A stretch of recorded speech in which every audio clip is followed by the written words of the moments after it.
Hi friends, எல்லாத்துக்குமே good evening. இந்த own voice ஏன்னு கேட்டிங்கன்னா, நான் எனக்கு பிடிச்ச ஒரு பிளேஸ் பற்றி தான் உங்ககிட்ட நான் பேச போகிறேன்.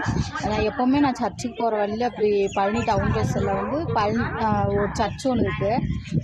அங்கே நான் போய் ஜெபம் பண்ண போகிறப்ப நான் ஒரு இடம், அது எனக்கு பிடிச்ச இடம். நானும் எங்கள் பாப்பாவும் சர்ச்சுக்கு போனோம்னா அங்கே போய் உட்காராமல் நாங்கள் போகவே மாட்டோம். அந்த இடம் பாருங்கள், இந்த இடம் தான்.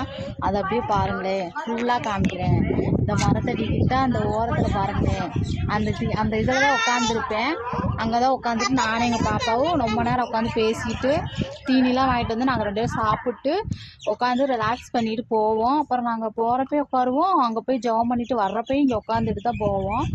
எங்களுக்கு இந்த இடம் ரொம்ப பிடிச்சிருக்கு. இந்த மாதிரி நீங்கள் எப்படி உட்காந்துருப்பீங்களா, இந்த மாதிரி உட்காந்து ரிலாக்ஸ் பண்ணியிருப்பீங்களா, அதெல்லாம் எனக்கு கமெண்ட் பாக்ஸில் கமெண்ட் பண்ணுங்கள். லைக் பண்ணுங்கள். லைக் பண்ணுறவங்க ஃபாலோ பண்ணிவிட்டு லைக் பண்ணுங்கள். அனைவருக்கும் டாட்டா பாய் பாய். உங்களுக்காகவும் நான் கடவுள்கிட்ட பிரார்த்தனை பண்ணிக்கிறேன். அனைவருமே என்னை ஆசீர்வதிங்க. எனக்காகவும் என் குழந்தைக்காகவும் ஜெபம் பண்ணிக்கோங்க. டாட்டா பாய் பாய்.